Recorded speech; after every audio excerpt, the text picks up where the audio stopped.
2교시 시작하도록 하겠습니다. 예. 아까 잠깐 쉬는 시간에 임금 피크제 물어봐서 제가 간단하게 설명을 해드릴게요. 그럼 집에 가서 이번에 나왔던 그 대법 판결, 그거를 다시 한번 읽어보고 시험 가면 혹시라도 시험에 나온 브리타 대비가 될 것 같아서. 이게 임금 피크제 판결 이번 거는 뭐가 문제가 된 거냐면, 이 임금 피크제가 그 고령자 보호에 관한 법률이 있어요. 거기에 이제 정년이, 우리나라 전체 기업에 관한 정년이 거기에 기재가 되어 있는데, 그게 정년이 55세였는데 이게 60세로 연장이 됐어요. 연장이 됐는데 기업 입장에서는 5년을 회사를 더 다니려고 하는 거잖아요. 그러면은 이 55세인 사람들 보통 뭐 어떤 급이겠어요? 부장급이잖아요. 연봉이 막 거의 1억 되는 사람들이 5년 더 다니면 한 사람당 5억씩 더 나가라는 소리인데 1년 동안. 근데 이 사람들이 부가가치를 그만큼 창출해주면 상관이 없지만 기업도 굉장히 부담될 거 아니에요. 그래서 뭐를 같이 도입할 수 있도록 해준 거냐면 임금 피크제를 도입할 수 있도록 해준 거예요. 근데 임금 피크제를 도입하라고 써있진 않아요. 거기에 보면 어떻게 되어 있냐면 임금 체계 개편 등을 같이 할 수 있다고 되어 있어요. 근데 문제는 뭐냐면 임금 피크제를 요거랑 같이 도입하라고 했는데 법이 정년을 연장하기 전에 임금 피크제를 이게 정년 도입 시기예요. 그러니까 도입 시기를 보면 이게 법 개정이겠죠. 법 개정 시점이에요. 그럼 시점 전에 요때 임금 피크제를 도입했어요.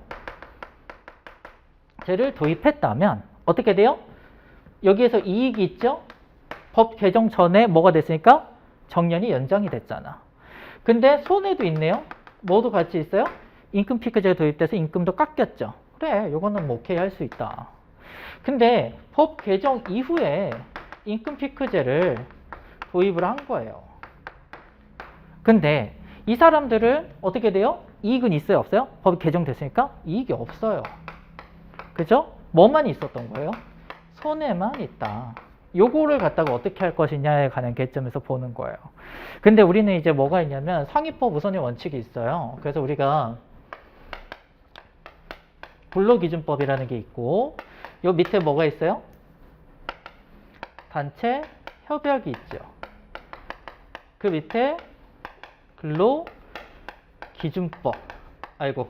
근로계약서가 있는데 근로계약서 전에 저기 있다. 취업규칙. 죄송해요. 요 밑에 이제 근로계약서가 있죠. 가 있는데 우리가 법이 뭐부터 적용돼요? 근로계약서보다 취업규칙이 우선하고 취업규칙보다 단체협약문이 우선하잖아요. 근데 상위법 우선의 원칙도 있지만 뭐도 있어요? 유리조건 우선의 원칙도 있거든요. 이 사람들이 임금 피크제를 도입할 때 근로계약서나 취업규칙 등에 어떻게 돼 있었냐면 임금 피크제에 관한 내용이 없는 거예요. 내용이 없는데 갑자기 어떻게 됐어요? 취업규칙을 갖다가 변경한 거잖아요. 그럼 이게 더 유리한 거 아니냐. 유리 조건을 우선해서 적용해 줘야 될 게 아니냐. 라는 관점에서 이제 접근을 해서 이번 대법원 판결이 나온 겁니다. 그래서 문제는 이제 보통 판례 평석들을 보면은 이 부분은 크게 문제가 되지 않을 것 같다 라고 얘기를 하는데 이 부분이 이제 이후에 도입한 기업들은 나중에 소송에 휩싸일 가능성들이 있다라고 보죠. 그래서 뭐를 같이 하라는 거예요? 이 이익 부분을 만들어줘야 되기 때문에 이걸 어떻게 할 것이냐 라는 거죠. 그래서 예를 들어서 임금 피크제가 임금을 예를 들어서 10%를 깎았어요. 그럼 어떻게 해줘라? 업무를 재조정해 줬냐? 아니면 나가서 노후 준비하기 위해서 아니면 근무 시간에 재조정을 해줬냐? 이런 것들이 같이 들어가 있었으면 오케이가 될 건데 이거는 단순히 손해만을 갖다가 했기 때문에 문제가 된다라고 판결이 나온 겁니다. 오늘 이걸 하려고 한 거가 아니기 때문에 이건 간단히 하고 이걸 보도록 할게요.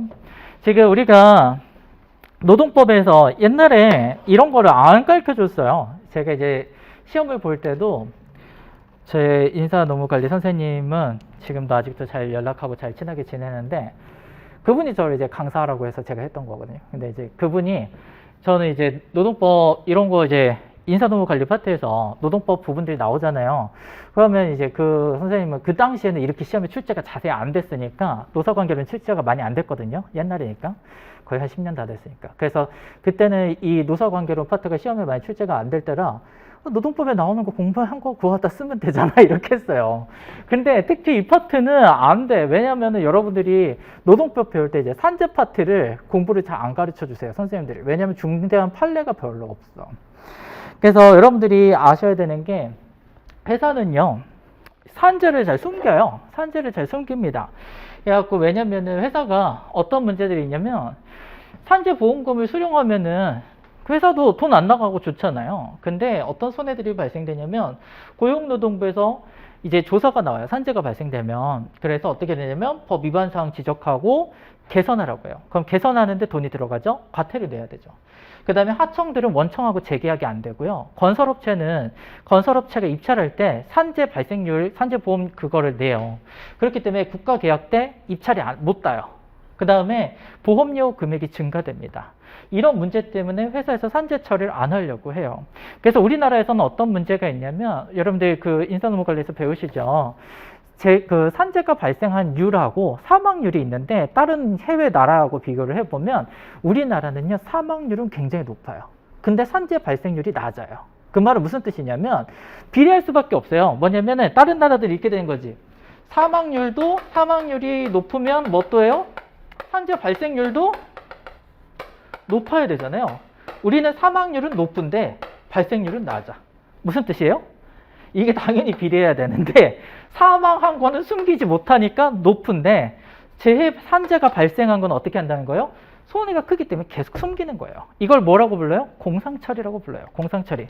공상처리는 별도 합의를 통해서 산재 처리하지 말고 회사가 돈 줄 테니 이걸로 넘어가자라는 거예요. 그래서 이렇게 처리를 하다 보니까 문제가 돼요. 그래서 회사에서는 이게 산재가 여러분들이 좀 아셔야 되는 게 여러분들이 이거를 산재를 아예 모르면은 뭐 시험에 나왔을 때도 못 쓰지만 노무사 되고 나서도 공부할 때 너무 어려워요. 그래서 왜냐면 산재가 노무사 업무에 들어가는데 산재는 어떻게 돼 있냐면 노무사 업무가 산재를 전문으로 하는 노무사들이 다 따로 있어요. 어려워. 왜냐면 산재를 공부하려면 뭐가 있어야 되냐면 산업의 안전 관련 파트 지식이 있어야 되고요. 뭐가 있어야 돼요? 의료 지식이 있어야 돼요. 그리고 영업 루트가 달라. 병원하고 영업을 해요. 그렇기 때문에 그 산재만 하는 노무법인이 따로 있어요. 보통 노무사들한테 산재를 맡기면 자기가 맡아서 산재를 하는 노무사들한테 따로 넘겨요. 못해요. 그래서 왜냐하면 의료 지식이 있어야 되기 때문에 쉽지가 않아요. 그래서 여러분들이 이게 그래서 좀 기초적인 건 알 필요가 있는데 그래서 몰라요. 그래서 노무사들도 잘 모르는 파트라서 그 전문으로 하시는 분들만 아는데 뭐는 알아야 되냐면 기본적인 지식은 알아야 돼. 나한테 물어보거든요. 뭐냐면 산재가 발생했을 때 회사가 중과실이 있으면요 손해배상 책임을 질 수가 있어요. 뭔 말이냐면 산재에서 돈 다 줬는데 우리가 또 왜 물었네 라고 생각할 수 있잖아요. 근로자가 못 받는 돈이 있어요. 뭐가 있냐면 여기에 보면 우리가 손해상분설에 따르면 위자료라는 게 또 존재가 하고 또 근로자가 못 받는 돈이 뭐가 있냐면 건강보험공단에서 나온 금액 중에서 비급여 항목들이 있어요. 비급여 항목 뭐냐면 내가 자빠졌어요. 회사에서 자빠졌는데 얼굴이 찢어졌어. 그래서 치아가 깨졌어요. 그럼 성형수술하고 치아수술이 들어가야 되잖아요. 그게 뭐냐면 미용적인 측면을 갖고 있는 것처럼 비급여 항목이 들어가는 경우들이 있어요. 그러면 그 비급여 항목들은 산재보험에서 처리가 안 돼요. 돈이 안 나와. 그럼 근로자가 자기 돈을 우선 내야 되죠. 그 다음에 뭐 하는 거예요? 회사가 과실이 있으면 손해배상 청구성이 들어오거든요. 그래서 회사에서는 이런 것들 때문에 좀 두려워해요. 그 다음에 손해배상이 들어올 수도 있어서 그래서 보통 회사에서 어떻게 하냐면 개인 실손보험이라든가 근로자 재해보험, 그 다음에 요양급여 제도들을 별도로 운영을 해서 그런 것들을 메꿔요. 회사들이. 작은 회사는 하지도 못하고. 그 다음에 산재보험료율도 올라가요. 산재보험료는 어떻게 계산을 하냐면 3년치 산재보험료를 계산을 한 다음에 여태까지 냈던 돈하고 근로자가 타먹은 돈을 비교해서 계산을 해요. 그래서 3년치를 계산을 해서 어떻게 되냐면 여기 수지율을 계산을 하는데 수지율을 계산을 했을 때 어떻게 되냐면 5% 이하면 깎아줘요. 하지만 160%를 초과했다. 받아간 돈이 회사가 낸 돈보다 근로자가 받아간 돈이 160%가 넘는다 하면 인상해요. 그럼 여러분들 보시면 계산사를 제가 적어놨는데 월급이 200만 원인 근로자면 산재율이 1000분의 6일 때 보통 12,000원 정도가 산재가 나와요. 산재율은 여러분들 4대 보험에서 근로자가 50% 부담 안 하고 사용자 100% 부담이에요. 산재 회사가 다 내는 겁니다. 근데 예를 들어서 20% 이하에서 20% 이상까지 올라갔다. 그럼 어떻게 돼요? 40% 차이가 나죠. 그러면 16,000원에다 12,000원에다가 40%를 곱하면 얼마가 나오냐면 4,800원이에요. 근데 우리 회사가 1,500명이 있어요. 그러면 매월 얼마가 더 나가요? 720만 원이 더 나가요. 이런 식으로 해서 산재가 요율이 변경되면 회사가 나가는 돈이 커지기 때문에 누군가 또 책임 사유가 발생할 수 있어서 회사에서는 이제 산재 안 하고 싶어 하죠. 그래서 산재 은폐 시 처벌 규정들이 만들어졌어요. 그래서 요즘에는 산재 다 하라고 하고 뭘 하냐면 근로자가 산재를 회사에서 산재 처리해 주는 게 아니에요. 뭐가 하는 거냐면 근로자가 산재 신고를 하는 겁니다. 그래서 근로복지공단에다가 근로자가 나 산재 당했어요 라고 하면은 근로복지공단에서는 조사를 해요. 이게 산재에 해당하는가 보려고. 그럼 조사를 할 때 사용자 의견서를 내도록 되어 있는데 그 의견서가 법적으로 어떻게 되는지까지는 우리가 많이 해요. 근데 근로자를 대리해서 산재를 하는 경우가 있어요. 노무사에서 근로자를 대리해서 산재하는 경우들은 어떤 경우냐면 예를 들어서 장애 등급이 나오는데 장애 등급을 올려받아 달라거나, 예를 들어서 이 사람이 6등급이에요. 의사가 판단할 때 6등급으로 나왔어. 근데 이 사람도 등급을 올려달라고 하려고 하면 장애 등급 판정에 대한 의료 지식이 있어야겠죠. 그거 누구랑 얘기해야 돼요? 의사랑 얘기해야 돼요. 판정하는 의사가 근로자가 치료받은 의사의 소견서를 받아서 그 소견서를 누가 받냐면 공단의 의사가 받아요. 공단 의사가 받아가지고 같이 의사결정을 하거든요. 그 사람들을 설득해야 되는 거예요, 노무사가. 그러니까 어렵지. 그러니까 일반적으로 못해요, 우리가. 근데 우리한테 뭐까지는 오냐면 산재 전문화를 하지 않은 노무사라고 해도 기업들을 법률 자문을 하잖아요. 그럼 뭘 써달라고 그래요? 이걸 써달라고 그래요. 산재 의견서를.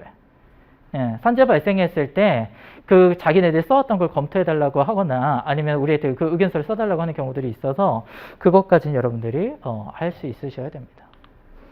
근데 제가 이걸 이제 왜 얘기했냐면 이렇게 지금 사망한 건 어차피 못 숨기는데 산재를 자꾸 숨기잖아요. 그래서 우리가 알아야 될 게 산업안전보건법이라는 게 원래 있어요. 중대재해처벌법이라고 하는 거는 산업안전보건법이 있음에도 불구하고 또 만든 거예요. 근데 이 산업안전보건법에 보면은 뭐가 있냐면 업무상 재해라는 게 있는데 업무하고 재해 사이에 상당 인과관계가 있는 거를 산재라고 하고 그 다음에 산재보상보험법이라는 게 있어요. 그래서 그걸 통해서 보상 처리를 하고 있습니다. 네. 산업안전보건법이 있음에도 불구하고 어떻게 되면 중대재해처벌법을 또 만들었어요. 이게 차이가 뭐냐라고 하면 우선 이제 중대재해처벌법은 올해 1월 27일에 했습니다. 근데 50인 미만 기업이라든가 50억 원 이상의 건설공사 같은 경우에 2년 뒤에요.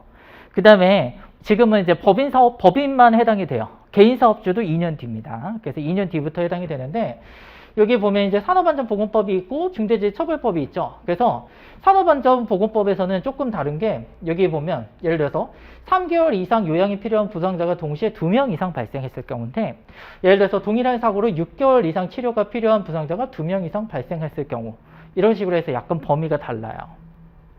그 다음에 요게 처벌하는 범위도 다른데 산업안전보건, 좀 이따 그건 설명해 줄게요. 처벌하는 범위가 다른데 특히 여기서는 뭐가 추가됐다라고 보면 되냐면 중대재해처벌법은요 사업주를 처벌을 해요. 특히 사망사건에서. 근데 이게 뭐냐면 좀 이따 뒤에서 설명할 거긴 한데 이때는 CEO를 처벌을 안 했어요. 근데 여기에 이제 중대재해처벌법에서는 직접적으로 CEO를 처벌하겠다라고 나온 거예요. 그러면서 어떻게 되냐면 여기에 형량이 또 의미가 있는데 여기 보면 7년 이하의 징역 또는 1년 이하의 벌금이잖아요. 근데 여기서는 사망했을 때 1년 이상의 징역이에요. 그러니까 최소 1년이에요. 그렇다 보니까 이게 이슈가 됐던 거예요. 보시면 산업안전보건법에서는 대표이사를 처벌을 잘 못했어요. 못한 이유가 뭐냐면 대표이사가 여러분들 회사를 다녀보신 분들은 알겠지만 대표이사님이 현장에 가가지고 근로자가 안전하게 근로하고 있는지 보고 이게 어떻게 위험한지 사건을 다 보면서 현장 이렇게 조치해야겠다 해야 하네요? 못하죠. 그거는 노무사가 가도 잘 못하는데 여러분들이 산업안전기술에 관해서 위험약품이 뭐가 있는지 현장 공장 가본 적 있어요? 한 번도 없잖아요. 공장마다 사용하는 약품이 다르고 기계가 다르고 현장 조건이 다른데 우리도 못하는 걸 대표이사가 최고 경영진이라고 하는 경영의 전문가가 가서 그걸 어떻게 해요? 못한다고. 그러다 보니까 대표이사는 어떻게 했었냐면 산업법에서 뭐가 가능하도록 해줬냐면 사업주가 안전보건관리 책임자를 선임을 하고 사업장의 안전보건에 관한 업무를 위임을 하도록 할 수 있도록 해놨어요. 그래서 안전보건관리 책임자에게 권한을 위임을 해놓으면은 누가 되냐면 공장장이나 현장소장, 안전담당 임원들이 되는데 이 사람들이 책임지고 일을 했다 해서 최고 경영자가 빠지고 이 사람들이 처벌을 받았어요. 처벌을. 근데 이제 그게 달라지는 거죠. 그래서 이제 대표이사가 빠졌다. 근데 중대재해처벌법에 경영 책임자를 처벌하겠다고 들어갔어요. 근데 이 경영 책임자의 범위가 어떻게 되어 있냐면 중대재해처벌법 2조 9호를 보면 사업을 대표하고 사업을 총괄하는 권한과 책임이 있는 사람 또는 이에 준하여 안전보건에 관한 업무를 담당하는 사람이라고 되어 있어서 우리가 그 대표이사를 같이 처벌하겠다라고 규정을 넣은 겁니다. 그래서 여기 고용노동부 해석이 있죠. 중대재해처벌법 해석을 보시면 읽어드릴게요. 잘 안 보실 수도 있으니까. 경영 책임자 등은 여기서 말하는 경영 책임자라고 하는 거는 사업을 대표하고 사업을 총괄하는 권한과 책임 있는 사람을 정해서 통상적으로 기업의 경우에는 상법상 주식회사의 경우에는 대표이사를 말한다라고 자기들이 해석을 발표를 했어요. 대표이사 처벌할 거야 라고. 그러니까 이제 이때 이슈가 많았죠. 그래서 그 당시 뉴스를 보면 해외에서 우리나라에 진출할 기업들이 있는데 대표이사 못 보내겠다. 나 안 가겠다고 해가지고 나 한국에서 감옥에 갇히면 어떡하냐. 그래서 안 가겠다고 해서 뭐 기업이 우리나라에 투자한 기업들이 나가니 어쩌니 하면서 이거 막으려고 굉장히 노력을 많이 했는데 그냥 시행됐어요. 시행이 다 됐고. 중대재해처벌법이라고 하는 것이 그래서 이슈가 됐어요. 근데 이슈가 됐는데 여러분들이 이제 중대재해처벌법을 보면은 그러면 무조건 처벌이 되느냐.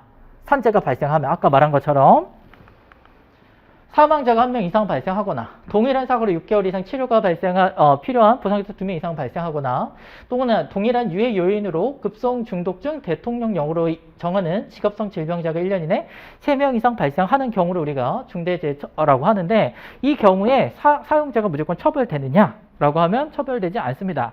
어떻게 하면 되냐면 안전보건 확보 의무를 하면 돼요. 요걸 하면 되는데 법에 보면 이게 1, 2, 3, 4가 있죠. 이 1, 2, 3, 4를 운영하면 된다라고 한 거예요.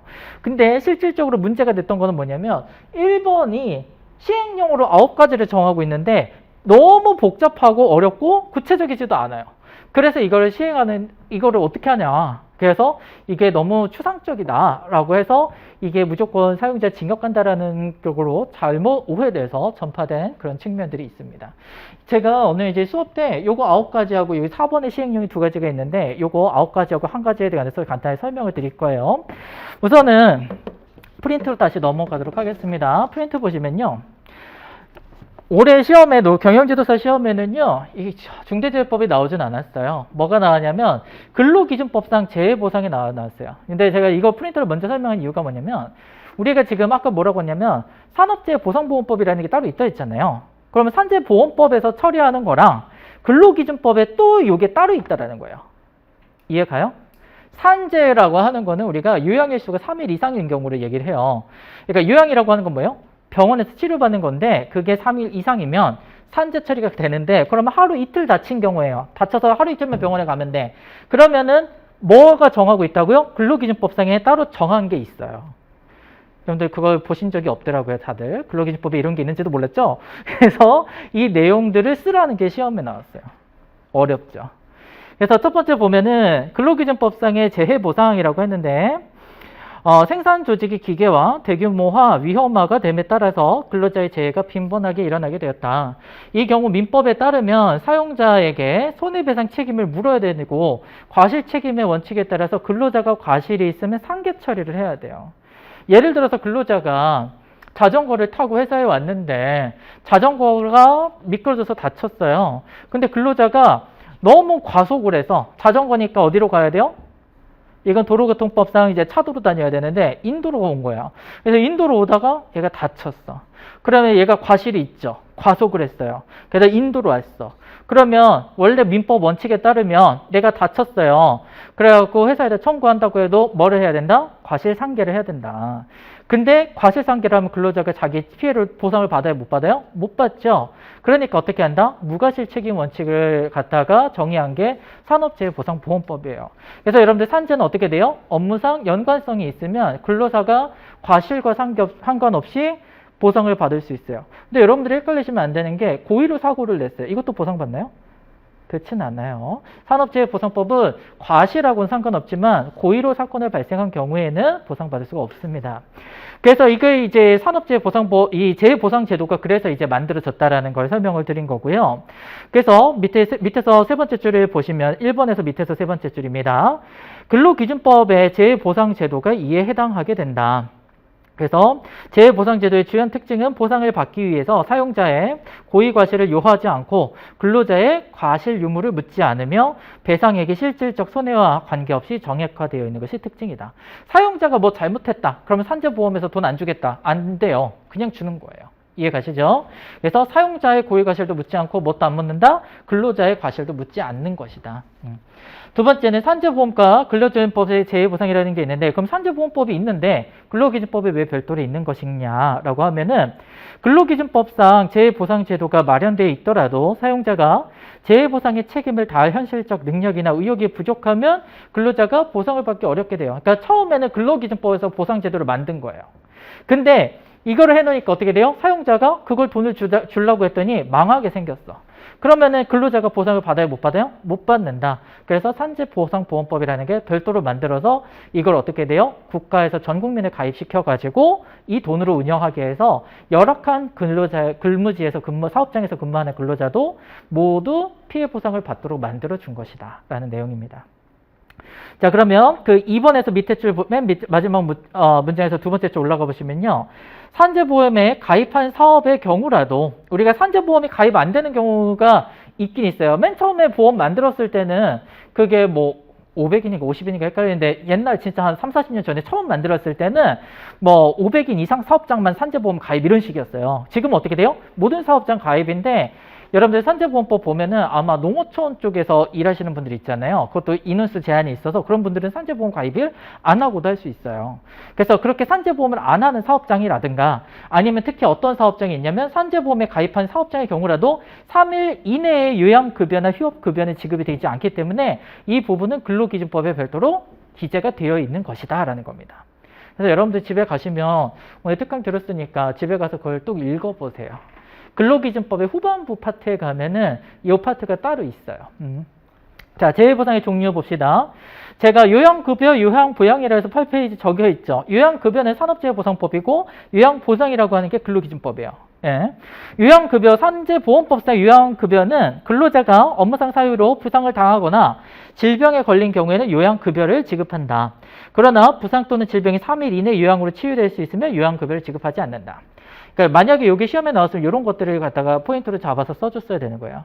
그래서 요양급여의 범위는 진찰 및 검사, 약제 또는 진료 재료와 의지. 여러분들 의지가 이게 오타가 아니라 뭐냐면 저거요. 부목 같은 걸 의지라고 불러요. 의지가 있으면 보상해줘야 된다는 게 아니에요. 그 진료 재료라든가 아니면 부목 같은 거. 그 다음에 보조기의 지급. 그 다음에 처치, 수술, 그 밖의 치료, 재활치료, 입원, 간호 및 간병, 이송에 들어가는 비용 등을 갖다가 돈으로 지급하는 걸 얘기를 한다. 그러면 근로기준법에서 요양보상은 어떤 것이냐 하면 근로자가 업무상 부상 또는 질병에 걸리면 사용자는 그 비용으로 필요한 요양을 하거나 필요한 요양비를 부담을 해야 된다. 그래서 산재보험법상 3일 이내 요양으로 치료할 수 있는 부상 질병에 대해서도 요양보상을 해야 된다. 그래서 만약에 내가 식당에서 일하는데 만약에 회사가 산재보험을 가입을 안 했대요. 그러면 어떻게 돼요, 여러분들? 5인 이상이 그러면 거기 원래 산재보험 가입 사업장이에요. 그러면 어떻게 돼요? 산재보험 가입 대상인데 나를 가입을 안 했어. 회사에서 돈을 안 냈어. 근데 내가 다쳤어. 그건 어떻게 돼요? 그거는 근로자가 그냥 산재 신청을 하잖아요. 그런 산재 신청을 하면 원래 가입 대상 사업장인데 회사가 의무를 안 한 거기 때문에 그냥 산재보험료가 나와요. 그럼 회사는 돈 안 내고 공짜로 산재보험 처리했으니까 이익이냐? 그렇지가 않아요. 어떻게 되냐면 산재보험료가 나간 거에 50%를 추징을 해요. 만약에 사람이 죽었어요. 1억 정도 나갔다고 5천만 원을 갖다 추징하는 거예요. 그러니까 산재보험료를 내는 게 싸지. 그죠? 근데 만약에 산재보험 사업장이 아니라고 하면은 만약에 어떻게 돼요? 산재보험 사업장이 아니라고 하면 3일 이내까지는 뭘로 보상받아요? 예, 금기법으로 보상을 받을 수가 있다. 그다음 휴업급여하고 휴업보상. 휴업급여도 이게 특이한 게 뭐가 있냐면 휴업급여는요. 산업재해보상법에 따르면은 첫 번째 줄 보세요. 평균 임금의 70%예요. 아까 1교시 때 했죠? 예. 여긴 70%인데 휴업수당처럼 똑같이 70%인데 금기법은 9페이지에 양가로 2번의 휴업보상 보면 평균 임금이 60%입니다. 그 60%에도 밑줄 걷으세요. 이걸 써야 되는 거예요. 급여액이 달라요. 세 번째, 휴업보상은 뭐 하는 거예요? 휴업급여하고 휴업보상 개념만 좀 설명해 드리면 뭐예요? 이 사람이 생계비를 지급하는 거예요. 얘 사람이 부상을 당해서 일을 못한 기간이 있을 거 아니에요? 재해를 당했으면 재해를 당해서 일을 못한 기간 동안에 평균 임금의 70%, 근기법상은 60%의 지급을 해서 어떻게 하는 거예요? 생계를 유지할 수 있도록 해주는 급여가 휴업급여예요. 자, 세 번째, 장애급여하고 장애보상이라는 게 있습니다. 장애급여는 산재보험법에 보면은 이게 뭐냐면 노동력의 영구적인 감소나 상실이 발생하는 경우를 얘기를 한 겁니다. 또는 두 번째 줄 보세요. 장래 임금 수입을 얻을 이익이 상실 또는 감소된 거를 장애라고 해요. 그래서 뭐 손가락이 잘렸다, 뭐 팔이 잘렸다 이런 것들이에요. 그럼 이 장애가 발생됐을 때 산재보험법상에 보면은 장애 등급이 몇 등급으로 나눠놨냐면 14등급으로 나눠놨어요. 그래가지고 어떻게 되냐면 몇 등급 이상부터는 연금으로 받을 수 있고 또는 일시금으로 지급할 수 있도록 되어 있는데 근기법상에서 장애는 어떻게 되냐면 무조건 돈으로만 지급되고 연금은 없어요. 이해가시죠? 그래서 근로자 업무상 부상 또는 질병에 걸리고 완치된 후 장애가 있으면 사용자는 평균 임금의 장애 등급에 일정 일수를 곱해서 얻은 금액을 장애 보상으로 지급을 해야 됩니다. 근데 여기 보시면은 장애 급여에는 맨 마지막 줄 보면 어떻게 돼 있어요? 장애 보상 연금이 되어 있죠. 연금. 연금으로 이거는 이제 장애 등급이 높으면 연금으로 지급되고 낮으면 높은 경우에도 일시금으로 원하면 받을 수 있어요. 근데 낮은 경우에는 연금 없고 일시금만 있습니다.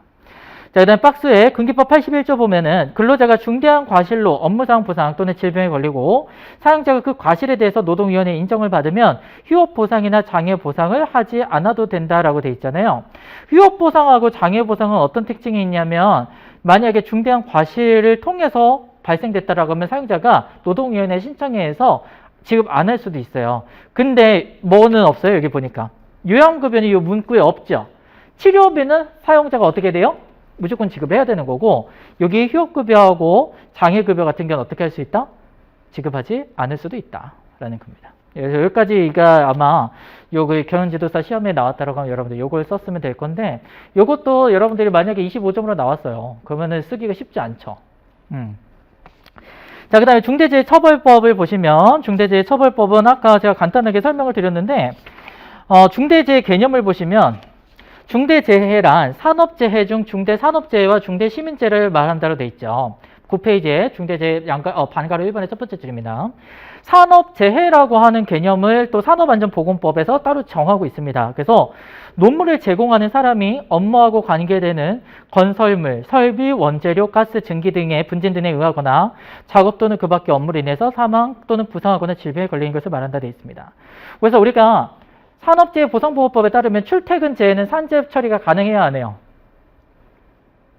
옛날에는 공무원만 가능했었는데 이제 민간기업까지 모두 적용하죠. 그러면 출퇴근 교통사고로 사망했으면 중대재해에 들어가요? 안 들어가요? 안 들어가요. 왜 안 들어가요? 그거는 산업재해가 아니기 때문에 그래요. 산업재해가 뭐예요? 노무를 제공하는 사람이 업무와 관계되는 건설물, 설비, 원재료, 가스, 증기, 분진 등에 의하거나 또는 작업 또는 그 밖의 업무로 인한 거잖아요. 출퇴근은 거기에 해당되지 않기 때문에 산재 처리는 되지만 뭐는 안 된다? 중대재해처벌법에 해당되진 않는다. 그래서 출퇴근으로 만약에 사망사고로 돌아가신 분이 있어도 중대재해처벌법은 해당되지가 않습니다. 자, 그 다음에 중대시민재해라고 하는 개념도 여러분들 시험에 만약에 나온다라고 하면 아셔야겠죠. 여기 이제 중대재해 개념이니까 여러분들 쓰실 수 있어야 되고. 넘어가서 보시면 10페이지에 보면 중대재해, 중대산업재해, 중대시민재해에 관해서 써놨습니다. 중대재해라고 하는 건 뭐예요? 산업안전보건법에서 얘기하는 재해고요. 중대산업재해하고 중대시민재해를 포함해서 중대재해처벌법에서 처벌하겠다고 규정해 놓은 재해들을 얘기합니다. 그 다음에 요거는 상시근로자 5인 이상일 때 적용이 되고요. 자, 밑에 보면 10페이지에 보시면 안전보건 확보 의무라고 해서 법이 딱 있어요. 이게 제가 이 특강을 하는 이유도 이런 거예요. 왜냐면 법에 다 있거든요. 여러분들이 이제 인사노무관리때는 시험에 법전을 못 보니까 문제가 되긴 하지만 노동법에서 시험에 나오면 법전을 100개기라도 할 수 있어. 그렇지만 문제는 뭐냐면 법전에 중대재해처벌법 있나 모르겠네요. 있겠죠? 근데 요게 있어도 여러분들이요 그 당시에 가서 막 읽으려고 하면 안 읽어도 뭔 말인지 몰라요. 제가 1분 드릴 테니까 읽어볼래요? 중대재해처벌법 4조하고 이게 시행령 4조 5조거든요. 그래서 읽어보세요 한번 쭉. 제가 1분 드릴 테니까 읽어보세요. 쭉 읽어봐요. 뭔 내용인가.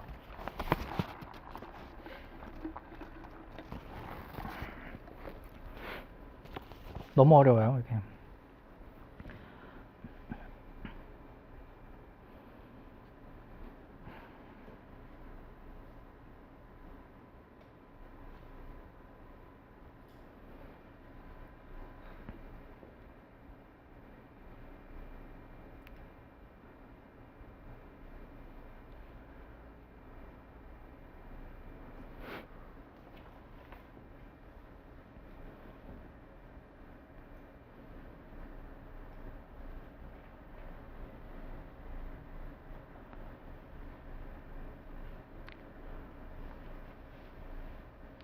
그래서 여러분들이 나중에 이게 뭐 노동법에서 나올 수도 있고 인사노무관리에서 나올 수도 있고 안 나올 수도 있지만 안 나와도 강사를 원망하면 안 돼요. 여러분들이 노무사를 따고 나서도 정말 너무 힘든 경우가 뭐냐면 이렇게 새로 법률이 나오잖아요. 법률이 나오면 노무사들한테 당연히 물어볼 수밖에 없어요. 내가 돈을 받고 자문하는 기업들이 나한테 물어본다고. 근데 내가 법을 봐도 내가 법을 딱 보고 어떻게 바로 해석이 되겠어요? 못하지. 못하잖아요? 여러분들이 노무사 됐을 때 제일 힘든 게 뭐냐면 더 이상 선생님이 없다라는 게 제일 힘들어요. 내가 어디 가서 물어볼 수도 없어. 내가 어디서 물어봐요? 내가 물어봤을 때 노무사님이 제일 잘 알지 않나요? 이렇게 얘기를 하는데 내가 누구한테 물어볼 거야? 그러니까 어떻게 하냐면 노동부에서 나오는 해서 아니면은 그 경영자협회 뭐 중소지원중앙회 마담에 교수님들 뭐 컨퍼런스 있으면 찾아다니고 하면서 내가 스스로 다 공부해야 돼요. 노무사 따고 난 이후에는. 근데 이제 이렇게 새로 법이 나왔을 때도 이제 강사분 저는 이제 실무를 하니까 계속 이런 것들을 기업에서 이게 2022년 1월 27일에 시행이 된다고 했는데 법은 훨씬 전에 만들어지잖아요. 1년 내내 시달려요. 근데 1년 내내 시달리는데 나도 공부를 해야 되는데 공부를 막 찾아다니고 해도 처음 법 만들어졌을 때부터는 자세한 내용이 없어요. 그래서 그거를 갖다가 법이 만들어지기도 전부터 뭐가 있겠어요. 왜냐면 시행령 법이 만들어지고 난 다음에 나오거든요. 시행령도 없었을 때. 그때 보면은 뭐 설명할 수 있는 거리가 없어요. 그래서 여러분들이 이제 이것도 시험에 나올 가능성은 중대재해처벌법은 나올 가능성은 저희 극히 드물다고 봐요. 근데 이 중대재해처벌법이 지금 시행된 이후로 한 80여 건 정도의 사건이 발생됐고 중대재해로 보는 것이 그 다음에 한 40여 건 정도가 기소가 됐어요. 그래서 얼마 전에 이제 국회의원실에서 요건 갖고 이제 컨퍼런스가 한번 열려가지고 자료를 받아봤는데 그것 때문에 제가 한번 요거를 갖다가 설명해 줄 필요는 있겠다. 여러분들이 이제 뭐 나중에 노무사가 됐을 때도 도움이 될 수도 있고 이게 좀 개념을 산재를 여러분들이 노동법에서 자세히 안 달아주기 때문에 혹시라도 시험에 나오면 힘들 것 같아서 하는 거긴 한데 이 내용이 보면 어렵잖아요. 그래서 제가 뒤에다가 정리해 놨어요. 근데 이런 것들을 읽을 줄 알아야 돼요. 왜냐면 법이 계속 만들어지면 여러분들이 스스로 법 해석할 수 있는 능력이 있어야 실무를 할 수가 있어요. 12페이지에 보면 제가 법을 갖다가 정리해서 시행령 4조 5조로 해놨습니다. 요게 법에서 얘기하는 거예요. 안전보건관리체계 구축 및 이행 조치를 해라. 그거에 관한 시행령 9가지. 그 다음에 재해발생 시 재해발생 대책 수립 및 이행 조치를 해라. 그 다음에 중앙행정기관 등의 관련 법령에 따라서 시정 등을 명한 사항을 이행하는 조치를 해라. 그 다음에 안전보건관계 법령상 의무 이행에 필요한 관리상의 조치를 해라. 이거예요. 요 네 가지를 하면 뭘 안 하겠다고요? 대표이사를 처벌하지 않겠다. 그러니까 여러분들이 노무사가 됐을 때 회사에서 CEO들이 시키겠죠. 밑에 직원에게. 야, 중대재해처벌법이 시행된다는데 나 감옥 가면 어떡하냐? 대책 마련해서 보고서 가져와라고 해요. 그러면 그 사람들은 알겠어요? 모르지. 그럼 이제 저한테 전화가 오는 거예요. 야, 노무사님 이거 어떻게 해야 돼요? 라고 물어보면 여러분들이 어떻게 해요? 읽어봤는데 잘 모르겠죠. 그러면 이거를 갖다가 다 분석을 해가지고 알려줘야 돼요. 자, 9가지가 있는데 내가 이 시행령 4조 분석을 12페이지에 적어놨어요. 첫 번째 보면 뭐냐면 안전보건에 관한 목표와 경영 방침을 설명하라 라고 돼 있어요. 설정하라. 요거는 도대체 무슨 의미일까? 라고 하면은 첫 번째가 사업주가 선언문을 만들든 안전보건 규약을 만들든 해서 이 내용들을 갖다가 넣으라는 거예요. 그래서 근로자에게 모두 알려줘라. 그래서 첫 번째 보면 안전보건 방침이라고 하는 건 무슨 의미냐? 했을 때 산업재해를 예방하고 위험성을 감소하고 근로자 증진 등을 명시한 최고 경영자의 의지나 원칙 선언문들을 만들어라. 그리고 안전보건 목표라고 하는 건 뭐냐면 안전보건 방침에 따라서 위험성 평가 결과 산업재해 발생 현황 등을 기반으로 실현 가능성이 있는 구체적 목표를 설정해서 이행하라는 거예요. 여러분들이 지금 위험성 평가도 모르고 아무것도 모르기 때문에 좀 이해가 안 갈 수 있는데 좀 이따 하나씩 설명해 드릴게요. 그래서 이거를 갖다가 선언문을 많이 만들었어요. 왜냐면 이거 안 하면 또 처벌받을까봐 선언문을 만들어서 우리 회사는 예를 들어서 재해 발생률이 예를 들어서 뭐 100명, 뭐 100시간당, 아니다, 100명당 뭐 한 명의 사건이 발생했다고 하면 그러면 그거를 갖다가 어떻게 줄이겠다. 우리는 어떤 예방 조치를 취해서 재해 발생률을 어떻게 줄이겠다. 이런 것들을 선언문으로 만들어서 어떻게 한다고요? 두 번째 보시면은 경영 책임자가 서명을 하고 시행일을 명기를 해서 인트라넷이라고 하는 건 사내 게시판이에요. 사내 게시판이나 회사의 오프라인 게시판 등에다가 게시를 해놓고 사람들에게 메일을 보내서 알리고 이런 작업들을 하라는 거죠. 관심을 높이라는 거예요. 두 번째는 안전보건 전담 조직을 설치하라고 되어 있습니다. 산업안전보건법상 필요한 인력을 활용한 전담 조직 구성 및 운영이라고 되어 있는데 이게 여러분들 어려울 수 있어요. 근데 이게 산업안전보건법하고 좀 다른데 여기 보면 산업안전보건법에는 안전관리자, 보건관리자, 안전보건관리 담당자, 산업안전보건의가 있습니다. 이거를 보시면요. 요거에 저거예요. 이게 공사 현장인데 예를 들어서 우리나라가 이렇게 있어요. 예를 들어서 여기에 본사가 있어요. 본사가 있으면 우리가 본사가 있으면 공장은 예를 들어서 저기에 있다고 합시다. 경상도에 공장이 1이 있었어요. 공장 A가 있고 저기 전라도 여수쯤에 공장 B가 있다고 칩시다. 그럼 요거를 갖다 뭐라고 부르냐면 우리가 사업장이라고 불러요. 사업장. 이 사업장을 갖다가 표현을 한 거예요. 그러면 이 사업장이 어떻게 되어 있냐면 안전보건관리 책임자가 있습니다. 아까 안전보건관리 책임자가 뭐 하는 사람이랬어요? 공장장. 이 공장장이 산업안전보건법으로 처벌받았던 사람들이에요. CEO가 처벌 안 받고. CEO 어디에 있습니까? CEO는 본사에 있겠죠. CEO는 여기 있는데 여기에서 사건이 발생됐어요. 공장 A에서. 여기서 누가 죽었어. 사망을 했어요. 근로자가 사망했어. 그럼 누가 처벌받았어요? 공장장이. 안전보건관리 책임자가 한 거예요. 그럼 여기 보면 이 안전보건 책임자는 이게 법률상 요건이 다 달라요. 여러분들이 이 산업안전보건법이 어려운 이유가 뭐냐면 업종별로 다르고요. 근로자 수마다 다르고 그 사용하는 물질에 따라 다르고 그래서 적용되는 법의 범위가 다 달라요. 그거를 다 산업안전보건법을 여러분들이 보시면서 찾아갖고 적용을 하는 거라서 이게 하기가 너무 까다로워요. 근데 여기 보시면은 안전보건 관련 중에 안전 담당자하고 보건 담당자가 있어요. 저희 프린트 13페이지 보면 안전관리자, 보건관리자 있죠. 보면은 50억 이상 제조업이나 80억 원 이상 건설업에 안전관리자가 있어야 되고 보건관리자는 50억 이상 제조업이나 800억 원 이상이 또는 600억 원 이상의 건설업에 있어야 돼요. 근데 보시면 안전 담당자는 뭐하고 관련되는 거냐면 여기다 적으면 안 된다는데 자, 안전 담당자는 재해예요. 재해. 사고. 보건 담당자는 뭐겠어요? 는 질병하고 관련된 것들이에요. 그래서 이 보건 담당자는 이제 보통 회사에서 많이 어떤 경우에는 돈이 좀 여유가 있는 회사는 의사들을 활용하는 경우도 있어요. 그래서 안전 담당자나 이제 보건 담당자를 선임을 하면 이 사람들이 전문가잖아요. 전문가가 뭘 해주는 거예요? 조언을 해서 안전보건 관리 책임자한테 얘기를 해주는 거예요.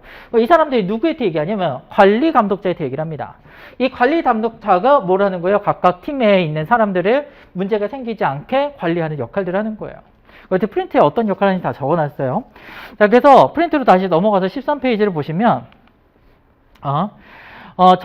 이 사람들을 갖다가 만들어야 되는, 이 사람들을 활용을 하려고 했는데 문제는 뭐냐면 중대재해처벌법은요 전담 조직을 구성하라고 했잖아요.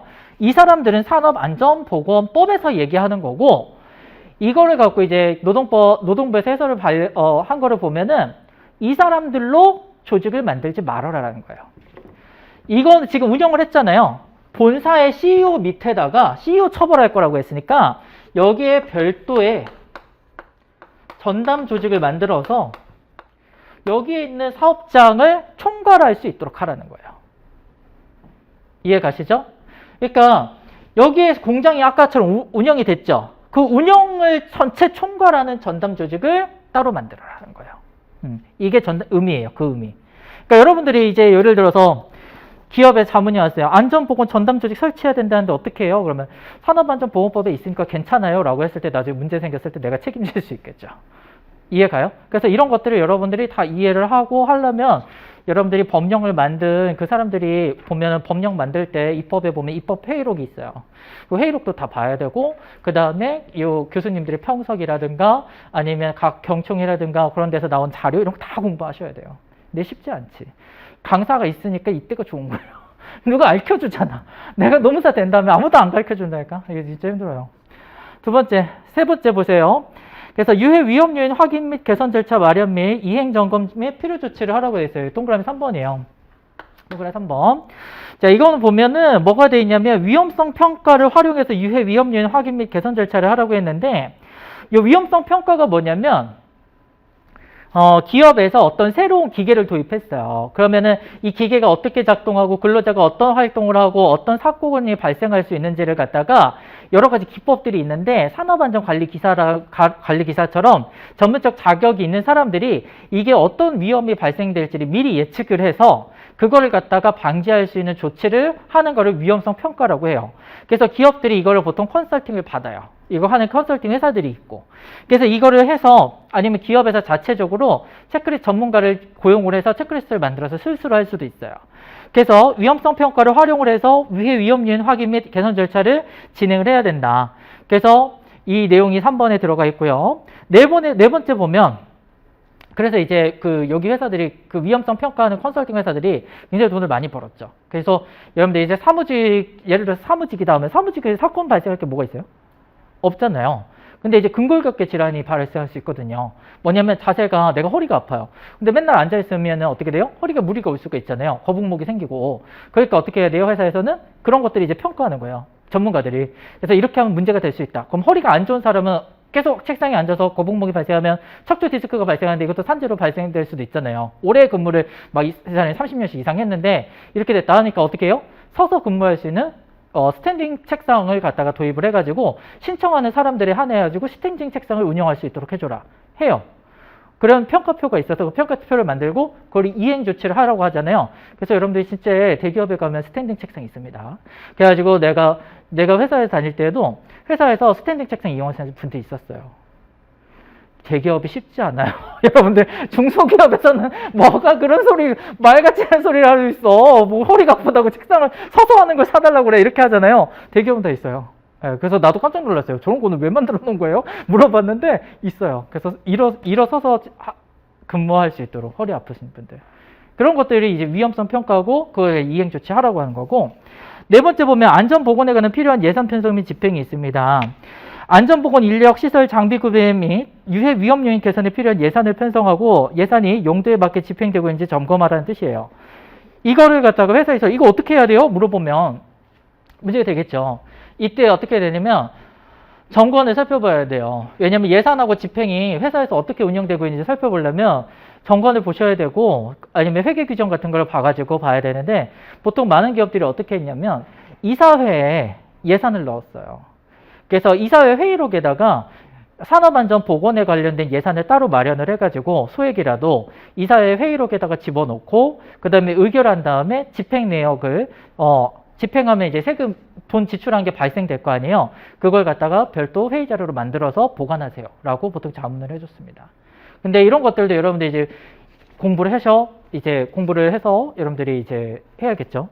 그것도 이 예산, 그러니까 여러분들 시험할 때는 이렇게까지 쓰실 필요가 없고, 내가 이거를 하는 거는 여러분들 이걸 이해를 해야 되잖아요. 그러면 안전보건에 관한 필요한 예산 편성 및 집행을 해야 된다고 했을 때 여러분들 머리에 안 남으니까 지금 설명을 해드리는 거예요. 그럼 예산 편성 및 집행을 도대체 회사에서 뭐 하는 거야? 라고 하면 이사회에서 회의할 때 돈을 1년간 어떻게 쓸 거다.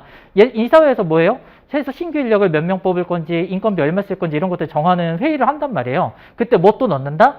산업안전을 위한 예산을 만들어서 별도 항목을 넣어서 회의록에 넣어놓고 그 다음에 실제 그것이 집행됐다. 스탠딩 책상 10개 샀어요. 이렇게 해서 만들어서 그걸 만들어 놔야지만 뭐가 안 된다고요? CEO가 처벌 안 받는다. 그래서 이렇게 회의록을 만들어서 나중에 사건 발생하시면 노동부에다 제출하세요 라고 자문을 해줘야 된다는 거죠. 여러분 이해 가죠? 이게 뭔 말인지? 그 다음에 안전보건관리 책임자의 충실한 업무 수행 지원 및 평가를 해줘야 된다는데 안전보건관리 책임자가 누군지 알겠죠? 아까 얘기했죠? 공장장. 그러면 14페이지 봐요. 14페이지 안전보건관리 책임자 있고 관리감독자는 누구였어요? 각 현장에서 관리하시는 분들이 있었고 그 다음에 안전보건 총괄 책임자가 있죠. 여기 보면 도급사업시라고 되어 있잖아요. 이게 뭐가냐면 예를 들어서 공장 A가 있는데 공장 A에서 생산 라인이 예를 들어서 5개가 있어요. 1, 2, 3, 4, 5가 있는데 예를 들어서 1, 2, 3, 4, 5 중에서 4, 5만 우리가 따로 도급을 줬어요. 근데 생산 라인은 원래 파견이 안 되니까 도급도 사실 문제가 많은데 그래서 도급 줬다고 칩시다. 그러면 이 도급 준 거는 도급을 줬으면 어떻게 돼요? 우리 회사에서 관리해야 안 해요? 도급 뭔지 알죠? 도급 주면은 우리 회사에서 관리 안 해요. 도급의 개념이 뭐예요? 일의 완성을 목적으로 해서 주는 거기 때문에 우리 회사에서 관리 안 하고 다른 회사에서 하는 거란 말이에요. 그러면 여기서 하는데 얘네들이 어디서 일을 해요? 우리 회사 공장 안에서 일하죠. 생산 라인이니까. 그잖아요. 그럼 얘네들이 관리를 어떻게 하냐고. 우리 공장인데. 그렇기 때문에 누가 있는 거냐면 안전보건 총괄 책임자 따로 있어요. 그래서 도급을 하게 되면 이 도급하면은 도급에 관한 사업을 원래 다른 기업이니까 우리 회사에서 감나라 배나라 하면 어떻게 돼요? 불법 파견 판단 받아요. 그렇기 때문에 다른 감나라 배나라 하면 안 돼. 그랬더니 어떻게 돼요? 사고가 발생하는 거예요. 그러니까 안전보건 관련해서는 하게 해줄게 라고 만들어 놓은 거예요. 이해가요? 다시 한번. 도급이라고 하는 개념은 뭐냐면 노무사가 도급이에요. 노무사 위임계약이에요. 그러니까 예를 들어서 변호사를 썼어요. 여러분들이. 변호사를 써서 변호사한테 이 사건을 맡겼으면 변호사가 알아서 하는 거잖아요. 변호사한테 몇 시까지 출근해가지고 뭐 하세요? 해야 안 해요? 몇 시까지 출근해서 여태까지 쓴 보고서를 나한테 한번 제출해보세요. 내가 한번 검토해 볼 테니까 해야 안 해요? 못 하잖아요. 도급은 뭐 하는 거냐면 위임계약으로 지금 설명하긴 했지만 도급은 예를 들어서 그런 거예요. 인형을 100개 만들어서 나한테 납품하기로 한 거예요. 100개 만들기로 납품하기로 하는 A 공장에서 작업을 하고 있는데 내가 가서 그 회사의 직원들한테 감나라 배나라 하면 돼요? 안 돼요? 안 돼요. 그럼 불법 파견으로 판단받는단 말이에요. 그러니까 말을 하면 이 사람들한테는 뭘 할 수가 없어요? 업무상 지시명령 할 수가 없어요. 그 다음에 사업장을 갖다가 어떻게 돼요? 어떻게 운영할 건지에 관한 조치를 하면 돼요? 안 돼요? 안 돼. 그랬더니 사내에서 도급을 하는 경우에는 사건이 이 사람들이 하는 거를 관리를 이쪽에서 하다 보니까 문제가 생기니까 얘네들이 관리를 못 하잖아요. 그러니까 이 감나라 배나를 안전 관련해서는 너네들이 해도 돼 라고 해준 거예요. 그 안전 관련해서만 해야 되잖아요. 그래서 안전보건 총괄 책임자를 두어서 이 도급 사업에 대해서 너네가 조치해라. 대신 뭐 한 거예요? 중대재해처벌법 보면 도급도 처벌해요. 도급에서 사건 발생하면 원청을 처벌해버려요. 그러니까 도급 사업장 우리 줬잖아요. 생산 라인 4, 5에서 사건이 발생했어요. 4에서 여기 4에서 사망자가 발생했어요. 야, 그러면 우리 이거 얘한테 도급 줬는데요? A 회사한테 우리 회사 책임 아닌데요? 그래도 너네 공장 A의 CEO 처벌하겠다가 중대재해처벌법에 문제인 거예요. 그래서 이것도 이슈가 많았어요. 예, 그래서 도급하면은 같이 처벌합니다. 그래서 이건 이제 산업안전보건법에도 안전보건 총괄 책임자가 원래 산업안전보건법에도 있어요. 도급하면은 안전보건 총괄 책임자가 있어가지고 어떻게 하냐면 동그라미 3번 보세요. 도급 시 산업재해 예방 조치가 있죠. 도급하면 도급 회사가 해야 되는데 원청에서 안전보건 총괄 책임자 두어가지고 같이 하라는 거예요. 이해 가세요? 그러면 안전보건 관리 책임자는 총괄 책임자이니까 뭐예요? 산재 예방을 어떻게 할 건지 이건 총괄적인 업무를 하는 거고 관리감독자는 현장에 있는 사람이랬죠? 현장에 있으니까 뭐예요? 해당 동그라미 1번 봐요. 주요 업무에 해당 작업 기계, 기구 또는 설비를 점검하고 작업장을 정리정돈한다. 작업복, 보호구, 방호장치 점검하고 교육 지도한다. 이런 것들이에요. 여러분들이 현장 안 가봐서 그런데 예를 들어서 지게차라는 게 있어요. 지게차 뭔지 알아요? 지게차 뭐냐면 이렇게 생긴 차예요. 가끔씩 이렇게 생긴 차 너무 이상하게 그렸나? 여기 사람이 앉아 있어요. 본 적 있죠? 그래갖고 이걸로 이제 집게로 해서 어떻게 해요? 여기에다가 짐을 이렇게 실는 거잖아요. 이 지게차가 뭐가 안 보이냐면 뒤에가 잘 안 보여요. 그리고 이 지게차가 짐을 실었기 때문에 앞에도 안 보여요. 그래서 사고가 굉장히 많이 발생해요. 근데 이게 천천히 움직이긴 하는데 이게 굉장히 힘이 좋다 보니까 사람이 딱 깔리면 멈추는 게 아니라 밟고 지나가거든요. 그래서 이게 지게차 사고 많이 발생해요. 그러면 현장에서 공사 현장이라든가 창고에 보면 어떻게 되냐면 지게차가 움직이는 도로가 따로 테이핑으로 해가지고 다 만들어져 있어요.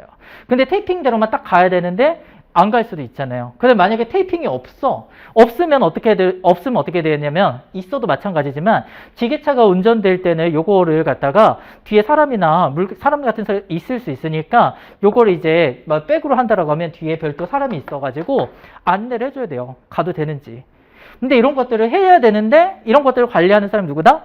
관리 감독자다라는 거예요. 자, 그 다음에 이거를 하라고 하는 거고요. 이 사람들이 동그라미 5번 보면 안전보건관리 책임자들이 충실한 업무 수행을 할 수 있도록 지원 및 평가를 해라. 그러면 어떤 업무를 해야 되냐? 안전보건관리 책임자에 대해서 선임계를 꼭 해라. 뭐냐면 회사에서 여기 관리 감독자가 있잖아요. 근데 많은 회사가 이거를 다 알겠어요? 모르겠어요? 조그만 회사는 모르죠. 그렇지 않겠어요? 여러분들 노무사 따겠다고 했는데 여러분들이 시험에서 이게 안 나와서 딱 패스를 했어요.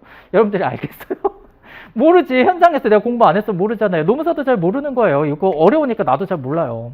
그런데 현장에서 직원들이 이거를 다 알아갖고 하겠냐고요. 모르잖아요. 그럼 어떻게 되냐면 나중에 사건이 발생하잖아요.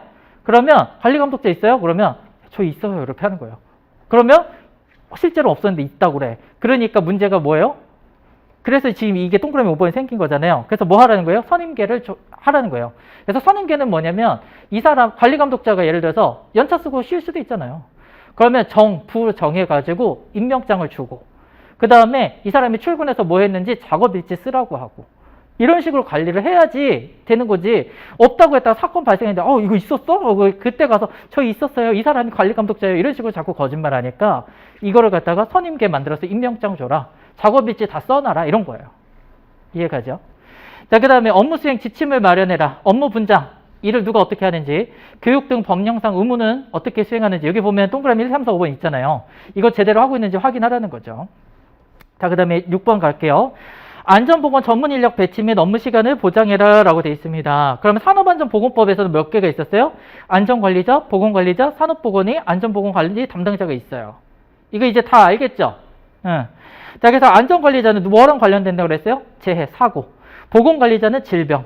특히 산업보건의는요, 뭐냐면, 보건관리자 선임 대상하고 동일해요. 조금 요건이. 그래서 이거는 이제 좀 화학물질 같은 거 안 좋은 걸 쓰는데 좀 전문적 지식이 필요하거나 할 때 이 사람들을 쓰도록 돼 있거든요. 그래서 여기 보면 자격 요건이 작업 환경 또는 예방의학 전문이에요. 그래서 보건관리자 선임 대상과 동일하다고 하는 거는 건설업이 20억 원 이상이거나 제조업 50명 이상이거나 이럴 때를 얘기를 합니다. 그래서 보건관리자에다가 의사를 고용을 하면 산업안전보건의를 별도로 쓰지 않아도 무방해요. 그래서 이 사람들이 실질적으로 업무를 잘 할 수 있도록 해라. 왜냐면 이 사람들이 업무를 이제 한 사람 뽑아갖고 이 업무만 전담을 하면 좋겠는데 회사에서는 인건비 워낙 비싼 사람들을 보니까 이것만 하지 않고 다른 일도 겸직을 하잖아요. 그래서 이 사람들이 이 업무를 전담해서 잘 할 수 있도록 시간 같은 거를 보장해 줘라라는 거고요. 15페이지에 보면 7번이 있습니다. 종사자 의견 철치 절차 마련 및 개선 방안 이행 점검이라 되어 있는데 요거는 뭘 하는 거냐면 산업안전보건위원회 안전보건협의체 노사협의체라는 게 있어요. 이거는 산업안전보건법상 의견 청취 절차예요. 이거는 무조건 하는 거고 요거 외에 추가로 현장의 종업원한테 의견을 들으라는 거예요. 이해 가시죠? 현장 종업원이 일하다 보니까 어떤 게 좀 문제가 있는 것 같아요. 이런 거 얘기 들어서 같이 하라는 거예요. 근데 요게 여러분들이 생각할 때 이걸 다 하고 하는 거예요. 산업안전보건법상 의무를 다 하고 하는 거다. 그래서 산업안전보건위원회에서 하는 것이 있고 그 다음에 안전보건협의체가 있고 노사협의체가 있는데 요건 뭐냐면 안전보건협의체는 아까 얘기했던 것처럼 사내 도급 있을 때 별도 운영하는 거고요. 그 다음에 노사협의체는 어떻게 되면 공사가 특히 건설업 같은 경우에는 도급이 1차, 2차, 3차 막 이렇게 이루어져요. 그래서 여러분들 근로기준법에 보면 그런 거 있죠. 건설업에서는 임금이 예를 들어서 체불되면 어디까지 올라가요? 원청까지 건설업까지 올라가는 거 있죠. 거기에 보면 1차 도급, 2차 도급, 3차 도급 나오잖아요. 건설업은 도급이 많으니까 그 사람들 다 모아서 회의하라는 게 노사협의체예요. 아까 얘기했던 안건보건협의체는 사내 도급의 경우고. 그래서 이런 의견 청취 절차는 있어야 돼요. 여기 보면은 그 사용자 대표하고 근로자 대표가 모여서 논의사항을 갖다가 얘기를 하는 겁니다. 이거 논의사항 얘기한 거 회의록이 다 있어야 되고 그것을 갖다가 하는 거 외에 플러스 알파로 현장에서 근로하는 근로자 의견까지 들어라 라고 하는 겁니다. 동그라미 8번 중대산업재해 발생 시 조치 매뉴얼 마련 및 조치 여부 점검. 그래서 이때 보면 어떤 것들을 하는 거래요? 중대산업재해 등 사고 발생 대응에 대한 매뉴얼을 마련해라. 누가 그래서 불이 났으면 어떻게 해야 되는지 그 다음에 이거를 갖다가 훈련을 실제 해봐라. 그 다음에 훈련할 때 어떤 장비가 필요한지 목록을 파악하고 그 다음에 어떻게 돼요? 반기에 1회씩 점검하래요. 반기면 몇 개월이에요? 6개월이에요. 6개월에 한 번씩 이걸 하고 그 기록을 남겨놓으라는 거죠. 쉽지 않죠? 그러니까 CEO가 다 처벌받는다는 말이 나오는 거예요. 이게 얼마나 어렵냐고 이걸 제대로 하는 게. 9번에 도급 용역 위탁 시 평가 기준 절차 마련 및 점검. 도급을 줄 때 도급사가 제대로 이 안전보건할 수 있는 역량이 있는지를 평가하라는 겁니다. 자, 그 다음에 넘어가서 보시면은 시행령 제5조가 있어요. 시행령 제5조는 안전보건 교육 의무에 관한 겁니다. 근데 여러분들 안전보건 교육이요, 법정 의무 교육인데 이게 뭐가 있냐면 정기교육이라는 게 있고요. 관리감독자 교육이라는 게 따로 있어요. 정기교육은 보통 사무직의 경우에 3시간에서 6시간을 하고요. 관리감독자는 뭐라고 했죠? 아까 팀별로 있었던 그 사람들이잖아요. 그 사람들은 16시간의 별도 교육을 받아야 돼요. 지금 여기서 말하는 거는 뭐냐면 유해 위험 작업을 하는 경우예요.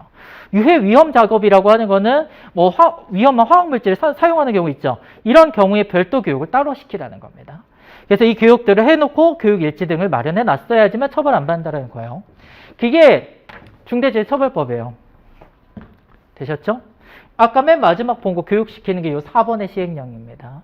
그래서 지금 여기까지 설명드렸던 9가지가 뭐라고요? 안전보건관리체계 구축 및 이행 조치를 하라는 거예요. 이거를 다 해야 되고 그 다음에 재해 발생 시 어떻게 돼요? 재해 방지 대책 수립하고 이행 조치해야 되고 그 다음에 노동부에서 예를 들어서 시정을 명하면 이행을 해야 되고 그 다음에 안전보건관리 법령상 의무 이행에 관련된 관리상의 조치를 해야 된다. 요걸 다 해야지 CEO가 처벌 안 받는다. 볼래요? 이게 사건인데 마지막으로 시간 좀 지났지만 이게 뭐냐면 제철소예요. 잘 안 보이죠? 잘 안 보이죠? 여기에 있는 게 사람이에요. 이게 사람. 이게 사람인데 잘 보이시나 모르겠어요. 그 다음에 여기가 뭐냐면 여러분들 이렇게 네모 박스가 있어요. 잘 안 보이시죠? 이 네모 박스가 뭐냐면 아연을 녹이는 철광로예요. 아연을 녹이는 철광로인데 저희가 450도입니다. 근데 사람이 여기서 뭐를 하고 있는 거냐면 이 철광로에서 여기 바로 보면 철광로 바로 앞에서 아연을 끓일 때 나오는 부산물 제거 작업을 하는 거예요. 근데 이 제거 작업을 하다가 이 아저씨가 빠지셨어요. 450도 아연 센 물에. 그래서 사망하셨습니다. 그래서 중대재해처벌법으로 처벌받아야 돼서 이게 지금은 이제 위반 혐의로 입건이 되어 있고 아직 수사 중이에요. 근데 이렇게 사건이 발생됐어요. 그러면 이게 중대재해처벌법으로 이게 봐봐요. 이게 쉽지가 않은 게 우리 지금 여태까지 배웠잖아요. 앞에서 뭐라고 했냐면 중앙행정기관 등이 관련 법령에 따라 시정 등을 명한 사항의 이행 조치를 해야 된댔죠. 요 현장에 이거하고 비슷한 뭐가 있었냐면 철광로 같이 이런 하는 작업 있잖아요. 거기에서 노동부가 점검을 나와서 추락 방지 시설을 써라. 추락 방지하게 안전한 그 쇠막대 같은 걸 해가지고 그 안전 떨어지지 않게 작업을 하라고 했어요. 근데 요 라인은 아니야. 딴 데는 했어. 그러면 이게 중대재해처벌법 위반이냐? 싸우는 거예요. 변호사들이 싸우겠지. 우리는 형사 권한이 없잖아요. 근데 이제 우리한테 물어본다고요. 자문은 우리한테 하니까. 해야 돼요? 안 해야 돼요? 문제 되죠. 또 어떤 경우도 있냐면 어떤 화학 공장이었어요. 화학 공장인데 열 배분 장치라는 게 있어요. 근데 그게 뭐 사용할 수 있는 기간 한 20년 되나 봐요. 근데 한 15년 됐는데 하나에서 사건이 발생해가지고 노후화가 돼가지고 사건이 발생돼가지고 한 명이 돌아가셨어요. 그래서 노동부에서 어떻게 하냐면 그걸 바꾸라고 했어요. 근데 그게 엄청 비싸. 근데 그 회사에 몇 개가 있냐면 수백 개가 있어요. 근데 아직 5년 남았거든요. 다 바꿔야 돼요. 그 회사에서 그 손실을 다 감당해야 되나? 이런 문제들이 생기는 거예요. 회사에서 그거를 아직 5년 남았는데 그걸 다 바꿔야 돼요. 근데 만약에 점검을 했는데 그거는 노후화가 됐는데 다른 거는 잘 관리를 해서 노후화가 안 됐어. 그래서 안 바꿨는데 또 사고가 발생됐어요. 그럼 위반돼서 처벌받아야 돼요. 쉽지가 않아요. 그래서 이해가죠? 그러니까 우리가 지금 앞에서 여태까지 배웠던 이 9가지가 말로 하면 편해요. 말로 하면 되게 그래 하면 되겠지 하는데 실질적으로 사건에 대해 가지고 문제가 되잖아요. 그러면은 알 수가 없어요. 실질적으로는 되게 어렵다. 그래서 이게 우리가 지금 이거는 나중에 여러분들 실무 가서 더 하시고 뭘 하시는 거냐면 중대재해처벌법이라고 하는 거의 개념, 그 다음에 중대재해라고 하는 것이 뭔지, 그 다음에 회사에서 중대재해처벌법에 했을 때 어떤 벌칙 규정이 있는지, 그 다음에 요 네 가지, 그 다음에 어떤 조치를 있는지, 이 정도를 간단히 개념 정도, 이거 다 외울 필요 없어요. 다 이게 법령에 다 있는 거고 시행령에 다 있는 거니까 외울 필요도 없고 개념 이해를 좀 해야 조금은 쓸 수 있을 거니까 여러분들 그 정도로 정리하시면, 이 특강은 제가 이제 여러분들 시험이 2주 남았는데 이걸 공부하라고 하는 건 아니고 오늘 특강 들으시면서 다 머릿속에 정리됐다고 생각하시면 됩니다. 집에 가서 다시 공부하실 필요는 없고 한 번씩 그냥 이것만 보고 넘어가시고, 브리타를 대비해서 여러분들 시험 이게 한 거라서. 브리타 왜 이걸 했는지는 아시겠죠? 예, 왜냐면 경영지도사 시험에 나왔기 때문에. 작년에 경영지도사 시험에서 나왔던 게 농사시험에 그대로 출제가 돼서 이게 여러분들이 들으면 도움이 될 것 같다고 한 거고, 그 다음에 주제별 특강을 제가 앞으로도 계속 할 생각이에요. 이 주제 특강을 여러분들 아까 궁금해했던 임금 패크제라든가 그런 것들은 이제 내년도에 강의 들으시는 분들은 제가 법령을 매년 이제 그 법이 개정될 때마다 쭉 할 건데, 예, 여러분들은 올해 시험 하셔서 시험 잘 보셔서 합격하시기 바랍니다. 특강 들어오지 말고. 네, 오늘 수업 들으시는 고생 많으셨습니다. 고생하셨습니다.